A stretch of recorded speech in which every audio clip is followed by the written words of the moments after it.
You know, saying about learning about comedy, the one thing I've learned from comedy in my 2 years of doing it is if you just stick to telling your stories, you will never run out of material.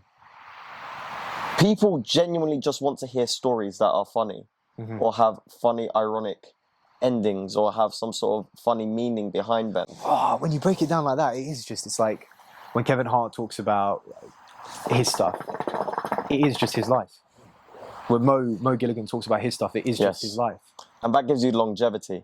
Because how long can you do fart jokes for? Never. You know? It gets boring after a while.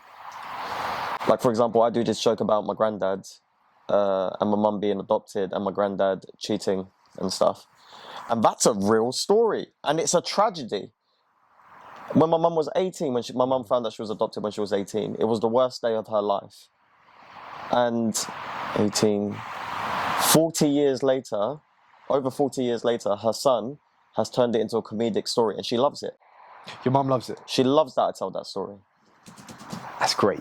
It's a tragedy. It's a tragic story, but where there's tragedy, there's comedy.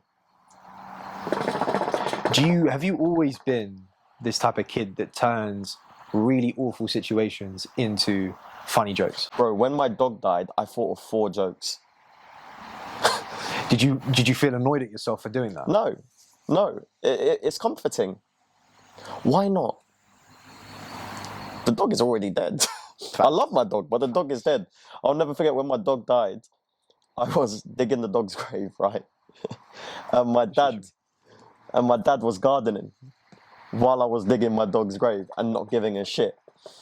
And just that whole scene to me, when I was watching him gardening while I'm crying and digging a grave, it's a funny scene because I'm trying to make a fucking bury the dog and he's getting angry at me because I moved some of his flowers.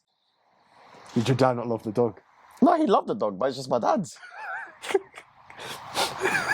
Where there's tragedy, there's comedy. Your best joke, by a long shot, is the one you always end on. The one about your dad. Yeah, the tissue box jokes. It's just genius. It's like, just sums everything up, and then it's just exclamation point. Yeah, that's not a true story, but my dad does not know my birthday.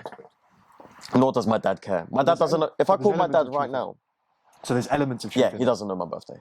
My dad does not care about birthdays. If I call my dad right now, he won't know his birthday.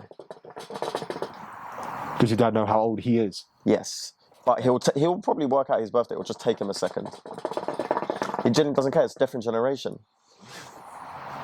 I like your dad's story.